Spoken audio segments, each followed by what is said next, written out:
தமிழரம் நேயர்களுக்கு அன்பு வணக்கம். வரலாறு அறிவோம் நிகழ்ச்சியில் உங்களை சந்திப்பதில் மிகுந்த மகிழ்ச்சி. இன்றைக்கு நம்மிடையே இணைந்திருப்பவர் காங்கிரசினுடைய ஒரு முகம். வாருங்கள் நேயர்களே, சாரோட பேசலாம். வணக்கம் சார். வணக்கம். இன்னொரு பக்கம் பார்க்கிற போது விடுதலை புலிகள் மீது உங்களுக்கான ஈர்ப்பு இதுவே ஒரு பெரிய முரணா இருக்கு. அப்ப உங்களுக்கு விடுதலை புலியும் தெரியல, காங்கிரஸையும் தெரியலன்னு அர்த்தம். காங்கிரஸ் என்று ஒன்று இல்லாமல் இருந்தால், குறிப்பாக இந்திரா காந்தி ஒன்று இல்லாமல் இருந்தால், புலிகள் இயக்கம் ஏது? புலிகள் இயக்கம் மட்டும் இல்ல, இபிஆர்எல்எஃப்ஓ, டெலோவோ எல்லாமே. இந்திரா காந்தி பிரதமராக இருக்கிற போது இந்த போராளி இயக்கத்தை உருவாக்கியது, அவர்களுக்கு பயிற்சி தந்தது, ஆயுதம் தந்தது காங்கிரஸ் ஆட்சி தானே. அப்புறம் முரண்னு சொன்னீங்கன்னா உங்களுக்கு புரியலன்னு அர்த்தம். இன்றைக்கு யாரெல்லாம் ஆதரிக்கலாம் அவரெல்லாம் போலி வேடதாரிகள். இவருடைய பங்கு என்னன்னு சொல்லுங்க. இன்னைக்கு யாரெல்லாம் தூக்கி பிடிச்சா புலிகளுக்கு ஆதரவு சொல்றானோ அவர்கள் அந்த புலிகள் இயக்கம் சாதாரணமாக இருக்கிற போது அவர்கள் என்ன செய்தார்கள் சொல்ல சொல்லுங்க, அப்புறம் பேசுவோம். யாராக இருந்தாலும் மேடையில் விவாதிக்க நான் தயார். இலங்கையில் இருக்கக்கூடிய போராளி இயக்கத்தை உருவாக்குனதே காங்கிரஸ் கட்சி தானே ஒழிய இவர்கள் யாரும் இல்லை. இன்னும் பச்சையாக சொல்ல போனால் அங்க இருக்கிற தமிழர்களுக்காக தொடர்ந்து போராடியதும் காங்கிரஸ் தான். இன்றைக்கு யார் யாரோ சொல்லாங்க, இவருடைய பங்களிப்பு என்னன்னு சொல்லணும். இலங்கை சுதந்திரம் அடைகிற போது இருந்து அங்க இருக்கிற தமிழருக்கு ஆதரவாக நேரு இருந்தார். அவர் சாகர வரை இருந்தார். அவர் இறந்ததற்கு பின்னாலும் சாஸ்திரி காலத்திலும் அவரும் இருந்தார். ஆனால் சர்வதேச நெருக்குதல் காரணமாக வேறு வழி இல்லாமல் 5 லட்சம் தமிழர்கள் அங்கிருந்து இந்தியாவுக்கு வர வேண்டிய கட்டாயம் வந்தது. அப்படி வருகிற போது இன்றைக்கு தமிழ் தேசியம் பேசுகிற யாராவது அந்த 5 லட்சம் பேருக்கு ஆதரவாக பேசினாங்களா? அல்லது இலங்கையிலே இருக்கக்கூடிய யாழ்ப்பாண தமிழர்கள் இந்த 5 லட்சம் பேருடைய தொப்புளுடைய உறவுகள் அவர்களை அனுப்பக்கூடாது என்று சொன்னதாக ஒரு வரலாறு சொல்லுங்க. இந்த போராட்டத்தினுடைய ஒரு சோகமான வரலாற்று சாபமே அந்த 5 லட்சம் பேரை இந்தியாவுக்கு அனுப்ப வேண்டும் சொல்லுகிற போது அங்க இருக்கிற யாழ்ப்பாண தமிழர்கள் அதற்கு ஆதரவாக, தமிழர்களுக்கு ஆதரவாக அரசுக்கு எதிராக யாரும் குரல் கொடுக்கவில்லை என்பதுதான் ஒரு சோகமான கசப்பான ஒரு உண்மை. இந்த உண்மையெல்லாம் எதுவுமே தெரியாம வெறும் உணர்ச்சி மட்டும் தூக்கிட்டு யாய் ஊயின்னு பேசுவது, அது தமிழர்களுக்கு ஆதரவாக, தமிழ் தேசியத்துக்கு ஆதரவாக பேசுவதில்லை. உண்மையை பற்றி புரிந்து கொண்டு பேச வேண்டும். இல்லை என்றால் நான் இந்த பேட்டியின் வாயிலாக பயங்கரமா சொல்றேன், ஒருவர் அல்ல 10 பேர் வேண்டாம் வேணாம் தமிழ் தேசியம் நாங்க தான் சொல்றோம், எல்லாரும் ஓட்டணும். நீங்களே கூட அந்த நிகழ்ச்சி ஏற்பாடு பண்ணாங்க, அவரோடு விவாதிக்க நான் தயார். கண்டிப்பா. இப்ப நிறைய பேர் என்ன பண்ணாங்க, காங்கிரஸ் கட்சியிலிருந்து தொடக்க காலம் நீங்க சொல்ற மாதிரி இந்திரா காந்தி அந்த காலகட்டத்தில் நிறைய பேர் ஆதரவு நிலைப்பாடு எடுத்தாங்க ஈழம் சார்ந்து. அதுக்கப்புறம் ராஜீவ்காந்தி படுகொலைக்கு பின்னால் நிறைய பேர் தன்னுடைய ஆதரவை விளக்கினாங்க. ஆனால் அதற்கு பின்னாலும் உங்களுடைய ஆதரவு தொடர்றது, இல்லை ஈழம் சார்ந்து உங்களுடைய பயணம் தொடர்றது, அதுக்கு பின்னாடி என்ன சார் இருக்கு? இன்னொன்று நான் சொல்லிடுறேனே, இன்றைக்கு காங்கிரஸ் கட்சியுடைய முக்கியமான தலைமையாக இருக்கக்கூடிய சோனியா காந்தி, ராகுல் காந்தி, பிரியங்கா. ராகுல் காந்தி ஒரு சர்வதேச செய்தியாளர்கள் சபையில் அவர் சொன்னது என்ன, சிறையில் இருக்கக்கூடிய என் தந்தையினுடைய கொலையில் சம்பந்தப்பட்டு சிறையில் இருக்கிறவர்கள் சட்ட ரீதியாக விடுதலை செய்வதில் எனக்கோ என்னுடைய குடும்பத்தாருக்கோ எந்த விதமான வருத்தமும் இல்லை சொல்லியிருக்கிறார். சோனியா காந்தி அப்போதே 4 பேருக்கு தூக்கு என்கிற போது அதிலே நளினி என்கின்ற பெயர் இருக்கிற போது தந்தையை இழந்து என்னுடைய பிள்ளைகள் படுகின்ற வேதனை என்ன என்பதை நான் உணர்ந்திருக்கிறேன்.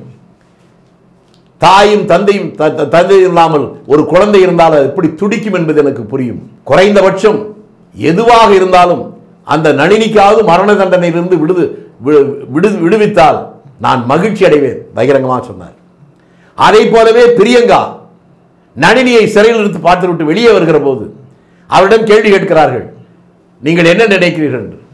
அவர் சொன்ன வார்த்தை, இவரை மன்னிக்க வேண்டும் என்றுதான் நான் வந்தேன், அவரிடம் பேசியதற்கு பின்னாலே அதற்கான தேவையே இல்லை என்று போனார்.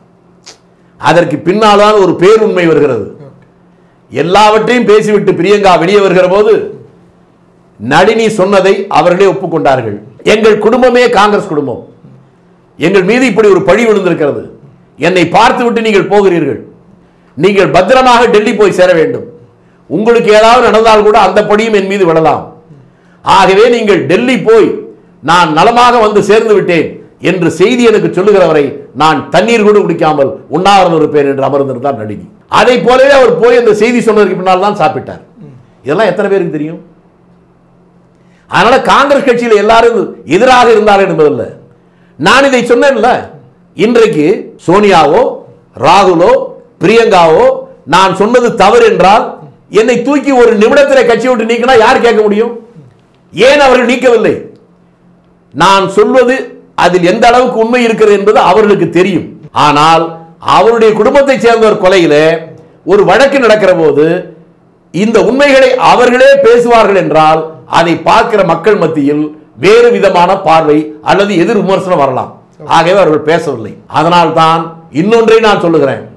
இதற்காக நான் ஜெயின் கமிஷனுக்கு போகிற போது முதல் நாளே எனக்கு கிடைத்த அனுபவம், அங்கே என்னை தீர்த்து கட்டுகிற அளவுக்கு பெரிய ரவுடிகள் கூட்டம் என்னை சுற்றி வளைத்தது.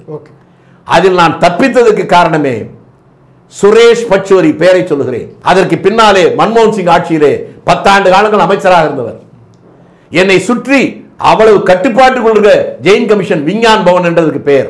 என்னை சுற்றி ஒரு 20 ரவுடிகள் இருக்கிறார்கள். பார்த்த உடனே புரிகிறது. அந்த நேரத்தில் ஒரு வருகிறார், என்னை பார்த்து சிரிக்கிறார். எனக்கு என்ன செய்வது என்று தெரியவில்லை. பாக்கெட் அதனுடைய விசிட்டிங் கார்டை தர்றார். வாங்கி பார்க்கிறேன், சுரேஷ் பச்சோரி ராஜ்யசபா எம்பி போபால் என்று இருக்கிறது.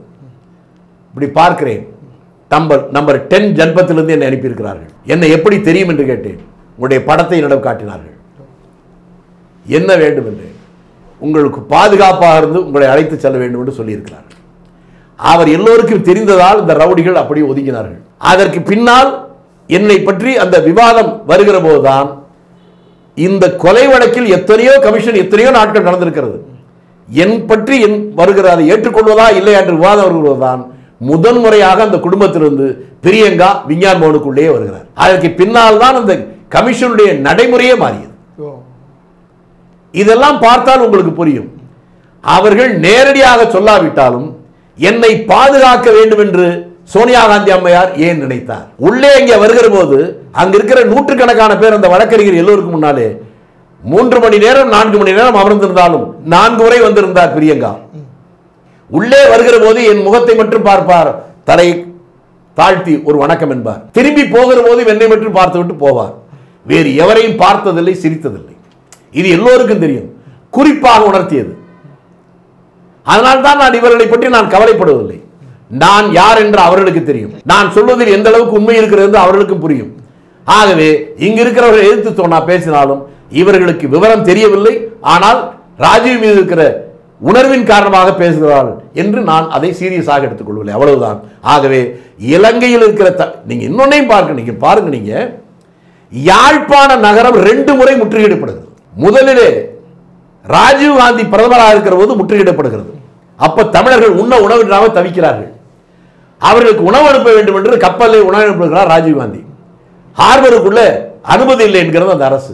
சர்வதேச விதிமுறைகளை மீறி ராணுவ ஹெலிகாப்டர்கள் மூலமாக அந்த நகரை தமிழர்களுக்கு இருக்கிற தமிழர்களுக்காக ராணுவ ஹெலிகாப்டர்களை உணவுப் பொருட்களை இங்கே போய் போடுகிறார். ஒரு அறிவிப்பை தருகிறார், இந்த ராணுவ ஹெலிகாப்டர்களை தடுத்தால் இந்தியா இலங்கை மீது போர் தொடுக்கும் என்கிறார். இவர் எடுத்த முடிவு. அதற்கு பின்னாலே பிஜேபி ஆட்சி வருகிறது. இது மிக முக்கியமான செய்தி. இந்த செய்தி தான் போய் சேர வேண்டியது. 2002 அந்த நேரத்தில் கேப்டன் பால்ராஜ் யானை இரவு என்கின்ற இடத்திலே பிரம்மாண்டமான வெற்றி அடைகிறார். இந்த தமிழ் தேசியம் பேசுறவங்களா தெரியுமான்னு தெரியாது. அந்த வெற்றி அடைந்தவுடன் அந்த வேகத்தோடு வருகிறார், யாழ்ப்பாணத்தை முற்றுகையிடுகிறார். அந்த நேரத்தில் தான் மிக முக்கியமான சிங்கள தலைவர்கள் இங்கே இருக்கிறார்கள். பின்னாலே பெரிய இழப்பு ஏற்படுவதற்கு காரணமாக இருந்த தளபதி பொன்சேகா உட்பட உள்ளே மாட்டிக்கொள்கிறார். வெளியே வர முடியவில்லை. அரசாங்கம் தவிக்கிறது, துடிக்கிறது. அந்த நேரத்தில் எல்டிடி தலைவர் பிரபாகரன் சொன்ன ஒன்று, எங்களுக்கு தனி நாடு என்று நீங்கள் அறிவியுங்கள், இவர்களை விடுகிறோம், இல்லை என்றால் விடமாட்டோம். என்ன செய்வது என்று தெரியாமல் இளைஞர் தவிக்கிற போது இந்திய அரசினுடைய பிரதிநிதியாக பெயரையும் சொல்லுகிறேன், மதுரையைச் சேர்ந்த ஜனா கிருஷ்ணமூர்த்தி அங்கே போய் பிரபாகரனை சந்திக்கிறார். என்னவென்று கேட்கிறார்கள், நீங்கள் முற்றுகையை விலக்க வேண்டும், அப்படி விலக்காவிட்டால் இந்திய ராணுவம் உங்களை எதிர்த்து போராடும். அப்போது மேதகு பிரபாகரன் சொன்ன வார்த்தை காங்கிரஸ்காரனுக்கும் தெரியல, தமிழ் தேசியத்துக்கும் தெரியல, எதுக்கிறவனுக்கும் தெரியல, ஆங்கிலத்துக்கும் தெரியல. அவர் சொன்னது, ஈழம் எங்களுடைய தாய் நாடு, இந்தியா எங்களுடைய தந்தையர் நாடு, காரணம் எதுவாக இருந்தாலும் இந்தியாவுக்கு எதிராக நாங்கள் எதையும் செய்ய மாட்டோம் என்று அதை விளக்கி கொண்டார். இதற்கு காரணம் என்ன என்று எத்தனை பேருக்கு தெரியும்? அன்றைக்கு பிரதமராக இருந்த பிஜேபியுடைய சார்பில் இருந்த வாஜ்பாய் தான் ஜனா கிருஷ்ணமூர்த்தி அனுப்பித்து இப்படி சொன்னார். ஒருவேளை அவர்கள் அதை செய்யாமல் இருந்திருந்தால் அந்த முற்றுகையின் மூலமாகவே ஈழம் என்கின்ற நாடே பிறந்திருக்கும். இப்போது சொல்லுங்கள், அவர்களுக்கு ஆதரவாக காங்கிரஸ் இருந்ததா, பிஜேபி இருந்ததா? இதற்கு பதில் யாராவது சொல்லட்டும். கண்டிப்பா சார். நீங்க அந்த போராட்டத்தின் போது அவர்களோடு நெருங்கிய தொடர்பில் இருந்தவர். குறிப்பா தேசிய தலைவர் அவரை சந்திக்கிற வாய்ப்பெல்லாம் கிடைச்சிருந்துச்சா? அவர்கிட்ட பேசியிருக்கீங்க? நான் இன்றைக்கு அவரை பற்றி நான் அப்படி இருந்தேன் இப்படி இருந்தேன்னு சொல்வதை போல அந்த நாளாந்தர அரசியல் செய்ய நான் விரும்பவில்லை. இல்ல சார், ஏன்னா உங்களுடைய அனுபவம் இல்ல, நான் நாளாந்தர அரசியல். இல்ல, நான் என்ன சொல்றேன்னு கேட்டுங்க. இது வந்து பொழுதுபோக்காகிறது இல்ல, ஒரு மிகப்பெரிய, அதாவது நீங்க இது எப்படின்னா இங்க இருக்கிறவங்க ஒரு சினிமா கதையை பேசுறது போல தமிழ்நாட்டுக்கு போயிட்டாங்க. இந்த உலக வரலாற்றிலே இப்படிப்பட்ட போராளி குழுக்கள் உலகம் முழுக்க இருந்திருக்கு. Okay okay. ஆனால் ஒரு போராளி குழு ஐநா சபை உலக நாடுகள் எதுவும் அங்கீகரிக்காமலேயே ஒரு 30 ஆண்டுகளுக்கு மேலாக ஒரு ஆளுமையை செலுத்தி ஒரு நாட்டை ஆண்டதை போல ஆண்டது மட்டுமல்ல, தரைப்படை, விமானப்படை, கப்பல் படை, ஒரு அதிகாரப்பூர்வமான ஒரு நாடு எப்படி இருக்குமோ முப்படை வைத்து அந்த ஆட்சி செய்த ஒரு போராளி குழு விடுதலை புலி இயக்கத்தை தவிர வேறு யாரும் இதுவரை உலக வரலாற்றில் இல்லை, இனிமேலும் வர முடியாது. அப்படிப்பட்ட ஒரு பெரிய போராடக்குழு அந்த குழுவை தங்களுடைய அரிப்பை ஆபத்தில்லாமல் தீர்த்துக் கொள்வதற்கு, அது பணத்திற்காகவோ பதவிக்காகவோ அவர்களை இணைத்து பேச நான் விரும்பவில்லை. நான் எவ்வளவோ செய்திருக்கிறேன். அந்த குடும்பத்தில் இருந்த அவருடைய தந்தை, அவருடைய தாய், இவரிடத்தில் நான் நெருக்கமாக பழகி இருக்கிறேன். ஒரே ஒரு சம்பவத்தை சொல்லுகிறேன். என்னுடைய மகளுடைய திருமணம், அந்த திருமணத்திற்காக திருமண அழைப்பதை எடுத்துக்கொண்டு பிரபாகருடைய தந்தையிடம் வேலுப்பிள்ளையிடம் போகிறேன். அவரிடம் தருகிறேன். வாங்கி பார்க்கிறார். அப்படியே முகமெல்லாம் மாறுகிறது, கண்கள் பணிக்கிறது. என்னை பார்க்கிறார். ஐயா, உங்க பிள்ளை கல்யாணத்துக்கு வரணும்னு எனக்கு பேராவல் ஐயா, ஆனால் நான் வந்தால் தேவையில்லாம உங்களுக்கு பிரச்சனை வரும் ஐயா. நான் சொன்னேன், பரவாயில்லையா வாங்க, நீங்க பரவாயில்லைன்னு சொல்லலாம், நீங்க துன்பப்படுவதை நான் என்னால தாங்கிக்க முடியாது. ஒரே ஒரு வேண்டுகோள், என் ஆசைங்க என்னன்னு கேட்டேன். அந்த கல்யாணத்துல வீடியோ எடுத்து அதை கொடுங்க, நானே என்னுடைய மனைவி பார்க்கிறோம். அதே போல வீடியோ எடுத்தோன்னே 2 நாளே கொண்டு வந்து கொடுத்தேன். எனக்கு முன்னாலே உடனே பார்த்து அவர்கள் இருவரும் பார்த்த ஆனந்தத்தோடு பார்த்தார்கள். இதெல்லாம் நான் யார்கிட்ட போய் சொல்லிட்டு இருக்க முடியும்? எதையுமே தெரியாமலே எல்லாம் நான் தான் என்று சொல்கிற பல பேர் இருக்கிறார்கள் தமிழ்நாட்டில். இன்றைக்கும் கூட பிரபாகரன் உச்சத்தில் இருக்கிற போது தமிழ்நாட்டில் இருக்கிற 4 பேர் எப்போது நினைத்தாலும் அவர்களுடைய பேசுகின்ற ஒரு வாய்ப்பு இருந்தது. அதுல ஒருவர் வேதாரண்யம் சண்முகம், எல்லாருக்கும் தெரியும், அவரை கொலை பண்ணிட்டாங்க. இன்னொரு இன்னைக்கு உயிரோடு தான் இருக்கிறார். அவர் யாருன்னு இன்னைக்கு தமிழ் தேசியம் பேசுற யாருக்காவது தெரியுமா? எனக்கு தெரியும். அவரெல்லாம் யாரிடம் சொல்வதே இல்லை. தங்களுடைய வாழ்க்கையை எழுந்தவர் எப்ப நினைச்சாலும் அவர்கிட்ட பேச முடியும். அது எப்படி அந்த டெக்னாலஜி சொன்னா நீங்க ஆச்சரியப்படுவீங்க. அன்றைக்கே ஒரு சின்ன டிரான்சிஸ்டர் ரேடியோ மாதிரி, அது ஒரு 10-20 சின்ன சின்ன ஒயர் இருக்கும். அதுல குறிப்பிட்ட 2 ஒயரை மட்டும் கேட்டா பிரபாகரன் இங்க பேசுவார்.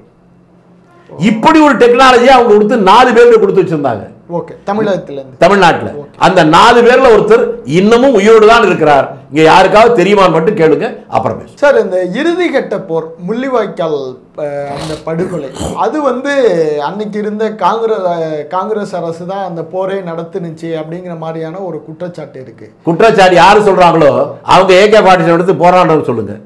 உதாரணத்துக்கு ரவிச்சந்திரன் அந்த போர்ல இருந்தால் அவர் பேசினா எனக்கு புரியுது. ஒரு துரும்பை கூட கிள்ளி போடாம இங்கே உட்காந்து வெறும் வசனம் மட்டும் பேசுறவங்க பேசிட்டு இருக்காங்க. இல்ல, அந்த போருக்கும் காங்கிரஸ் என்னன்னு சொல்லுங்க, என்ன போராட்டம், என்ன காரணம் சொல்லுங்க.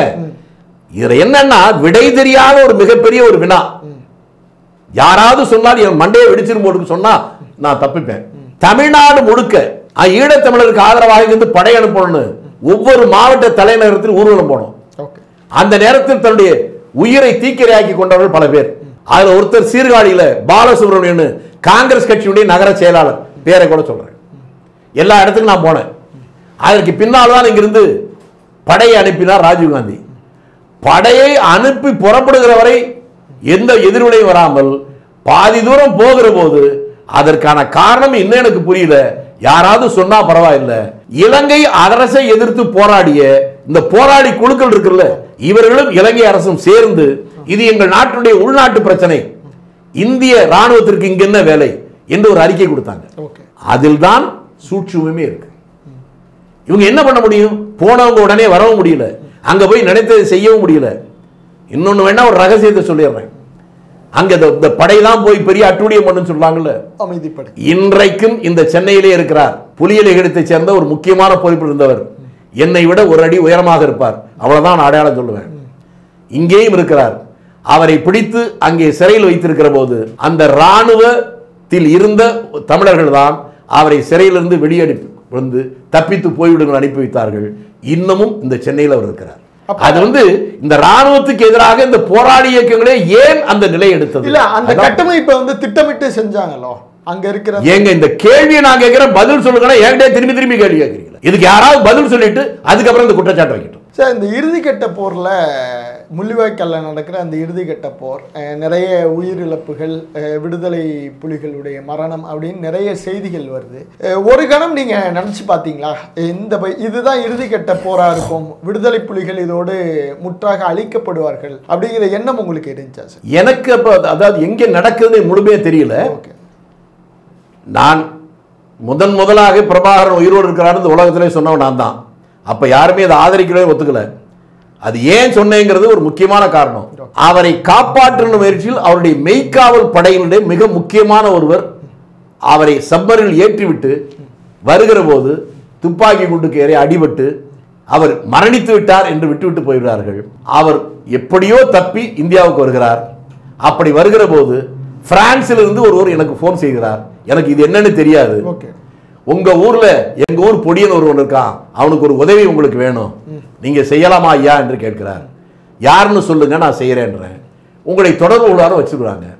அதற்கு பின்னால் அரை மணி நேரத்தில் சென்னையில் இருந்து ஒரு பத்திரிகையாளர், அவர் உயிரோடு இருக்கிறாரு, தேவைப்பட்டா வேணா சொல்றேன். அவர் எனக்கு போன் பண்றாரு, ஐயா ஊர்ல இருக்கீங்களா, நான் காலையில வர்றேன், மாலையில பேசுறாரு, உங்களை சந்திக்கணும். வந்தாரு. வந்தோடனே என்னன்னு கேட்டேன். ஒரு விலாசத்தை கொடுக்குறாரு. இந்த விலாசத்துல உங்கள்கிட்ட கொடுக்க சொன்னாங்க. யாரு? வெளிநாட்டில் தான் சொன்னாங்க. உங்களை தொலைபேசியில் பேசும்போது விலாசத்தை கொண்டா ஒருவேளை டேப் பண்ணி போலீஸ் தெரிஞ்சுக்குவாங்கிறதுக்காக எனக்கு சொன்னாங்க. அவ்வளோதான் எனக்கு தெரியும், வேற ஒன்றும் தெரியாது. சரி, ஒன்றும் தெரியாத மாதிரி என்னுடைய மோட்டர் சைக்கிளை பின்னால் உட்கார வச்சுட்டு ஒரு 10 கிலோமீட்டர் திருச்சியிலேருந்து இருக்கிற ஒரு இடத்துக்கு போகிறேன். அவருடைய நெட்வொர்க் இன்னைக்கு எனக்கு பெருமிப்பை தருது. எங்கேயோ சென்னையிலேருந்து வர்ற ஒருத்தர் திருச்சிருக்கனா 2 பேரும் சேர்ந்து மோட்டர் சைக்கிளில் போகிறோம். இதை எப்படி கனெக்ட் பண்ணாங்க தெரியாது. அந்த வீட்டுக்கு முன்னால் நிற்கிற போது ஒரு இளைஞன் வாருங்களான்னா என்கிறார். ஓ, சென்னையிலேருந்து திருச்சி போறீங்க? திருச்சியில் நான் போய் அந்த வீட்டுக்கு முன்னால் இறங்குற போது எனக்கு புரியாம மேலே போய் உட்காடுறேன். உட்கார்ந்ததுக்கு அப்புறம் ஒரு கையை இந்த கையை தூக்கி இப்படி வைக்கிறான். என்னன்னு கேட்குறேன். இதற்காகத்தான் அண்ணா உங்கள்கிட்ட சொன்னாங்க. அதுவரை யார் என்று கூட சொல்லலை. அன்றைய தேதியில் இப்படி ஒரு காரியத்தை செய்கிற துணிச்சல் யாருக்கும் கிடையாது. அவருக்கு சில லட்சங்களை செலவு செய்து இந்த கையே செயலிழந்து போகிற போது 3 அறுவை சிகிச்சைகள் செய்து அவரை காப்பாற்றி இன்றைக்கு ஆஸ்திரேலியாவில் இருக்கிறார். அவர் அனுப்புகிற போதுதான் கடைசியாக சொன்னார், ஐயா இதுவரை நான் யார் என்று கூட நீங்கள் கேட்கல. எங்கள் இயக்கத்தை பொறுத்தவரையில் இயக்கத்தை பற்றி யாரும் பேசக்கூடாது என்பதுதான் விதி. ஆனால் உங்க இடத்துல நான் உண்மையை சொல்லன்னா நான் மனுஷனே இல்லை. நான் அந்த இம்ரான் படைப்பிரிவுடைய இந்த பொறுப்பை முக்கியமான மெய்க்காவல் படைக்கு பேர் இம்ரான் படைப்பு. நான் அவருடைய பேரை அப்பதான் யாரும் ஒரிஜினல் பேரை சொல்ல மாட்டாங்க. நான் ஒரு கிறிஸ்தவர். அந்த படையில் இந்த பதவியில் இருந்தேன். தலைவரை காப்பாற்றி சப்பரில் ஏழ்பிட்டு வருகிற போது தான் இந்த அடிபட்டது. அதுக்காகத்தான் வந்தேன். அவர் உயிரோடு இருக்கிறார். அப்படியா? அதற்கு பின்னால் தான் நான் நம்பினேன். நான் சொல்லுகிற போது இங்க இருக்கிற இந்த தலைவர்கள்லாம் ஏயா இதெல்லாம் பேசி உயிர் எடுக்கிற, ஏற்கனவே இருக்கிற பிரச்சனை பத்தாதன்றாங்க. சிவாஜி லிங்கமே அதை சொன்னார். அவர் எனக்கு தெரியாத எங்க ஊரை பத்தி, அவர் டெலோ இருந்தாலும் அவரெல்லாம் ஒரு ஊர்க்காரர்கள் தானே, ஏன் அப்படியெல்லாம் போய் சொல்லுங்க நேரடியாக கேட்டார். எனக்கு தெரிஞ்சா சொல்றீங்க, நம்பினா நம்பு, நம்பாட்டி போன்னு சொன்னேன். 1 மாசம் கழிச்சு அவரே வந்து எனக்கு போன் பண்ணி, ஐயா உங்களை ஆறுதலா கதைக்கணும்னாரு, திருச்சிக்கு வரட்டுமான்னாரு. என்ன விஷயம்? வேற ஏதாவது வேலை இருக்கா? இல்லை உங்களை பார்க்கத்தான். அப்ப அங்கேயே இருக்க, நான் வர்றேன்னு. சென்னைக்கு வந்தோடனே கட்டி பிடித்து கொண்டு அழுதார். என்னன்னு கேட்டேன்.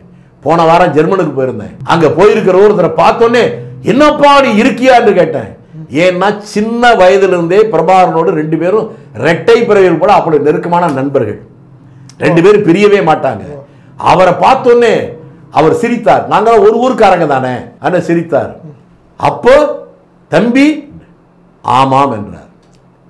நாங்கள் 2 பேரும் தான் வந்தோம், ஆனால் என்னிடம் சொல்லிவிட்டு போனார், என்னை தேடாதே, எப்போது வேண்டுமோ உன்னை நான் அழைத்துக் கொள்வேன் அப்படின்னு போனார்.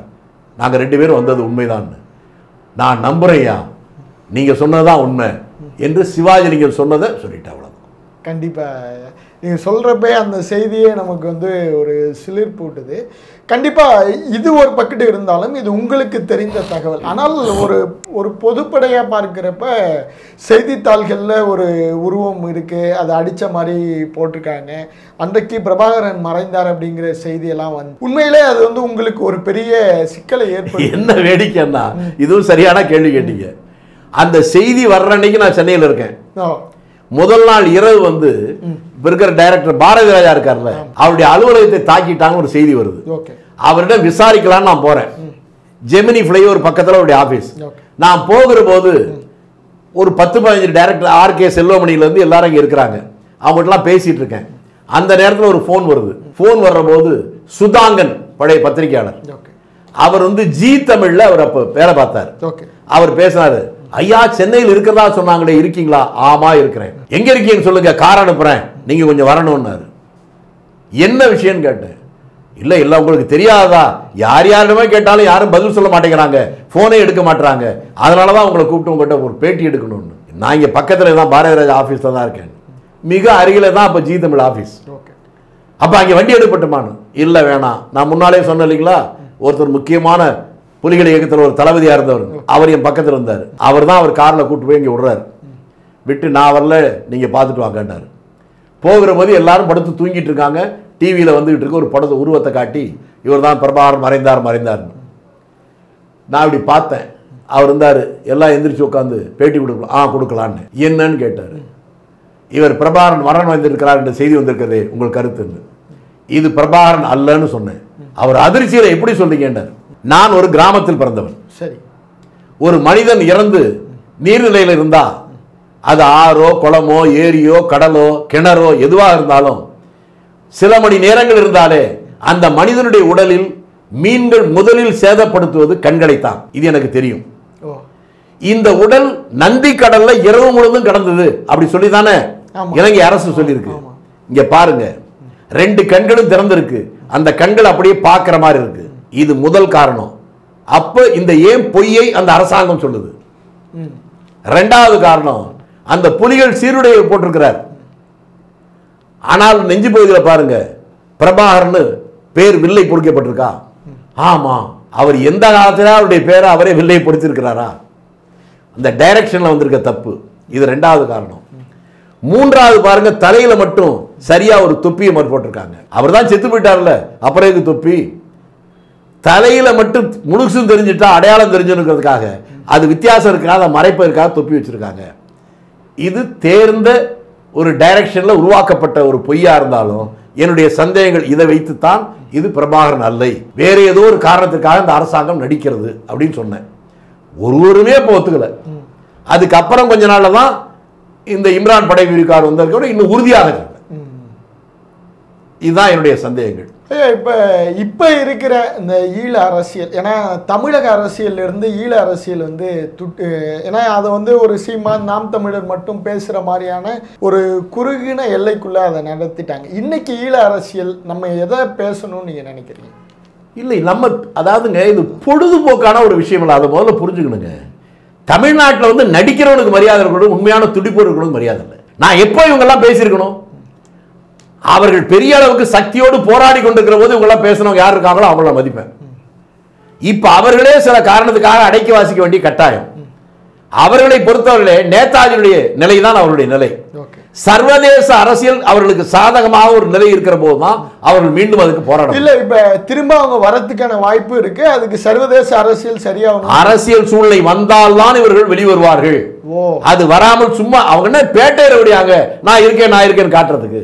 ஒரு மிகப்பெரிய, நான் முன்னாலே சொன்னேன், உலக வரலாற்றிலே இல்லாத ஒரு மிகப்பெரிய போராளி குழுவினுடைய தலைமையை நடத்தியவர்கள் அவர்கள் பொழுதுபோக்காக பேச மாட்டாங்க. அந்த சூழல் வருகிறவரை காத்திருப்பார்கள். எப்போது வருமோ அப்போதான் வெளிப்படுவார்கள். இதுதான் என்னுடைய அழுத்தமான ஆழமான நம்பிக்கை. சரி, இப்ப நீங்க சொல்ற மாதிரி சர்வதேச அரசியல் அதெல்லாம் சரியாறப்ப அவங்க வருவாங்க. அதை நம்ம ஒரு பக்கெட் எடுத்துக்கிட்டாலும் நிறைய தலைவரை வைத்து நிறைய பொய் சொல்லி நிறைய அவரை சந்திக்காத மாதிரி நிறைய பொய்கள் அவரை சுற்றி உலவுது. அப்ப அதை சரி செய்யணுங்கிற ஒரு இடத்துக்காவது அவரோ இல்ல அவருடைய இயக்கத்தில் இருக்கிற யாரும் திரும்பவும் சொல்றேன், அவர்கள் உயிரை விட நாட்டுடைய சுதந்திரத்தை தான் மேலாண் நினைக்கிறவங்க. அவங்களை பற்றியோ இந்த கேட்குற பொய்யெல்லாம் பதில் வந்து சொல்லிட்டு இருக்கிறது அவங்க வேலையில்லை. ஓகே, நாம் புரிந்து கொள்ள வேண்டியது உண்மையான ஆதரவாளர்கள் யார் என்பதை மக்கள் தான் புரிஞ்சுக்கணும். இது ஒரு சினிமா பார்த்து பண்ற விமர்சனமோ ஒரு சீரியலை பார்த்து பண்ற விமர்சனமோ இல்லை. நான் திரும்பி திரும்பி சொல்றேன், உலகத்திலேயே ஒரு உயர்ந்த இடத்தில் நடந்த ஒரு போராளி குழுவை இப்படி பேசி அவர்களை அசிங்கப்படுத்தாதீர்கள், அவருடைய பெருமையை சிதைக்காதீர்கள் என்றுதான் இப்படி பேசுறவங்களுக்கு நான் சொல்லி. கண்டிப்பாக நிறைய தகவல்கள், அதாவது அந்த தலைவரோடு பயணித்த அந்த உணர்வே உங்களுடைய இந்த வார்த்தைகள்லாம் தந்துச்சு. உங்களுடைய இந்த நேரத்திற்கும் வாய்ப்பிற்கும் நெஞ்சார்ந்த நன்றிகள் சார். வணக்கம்.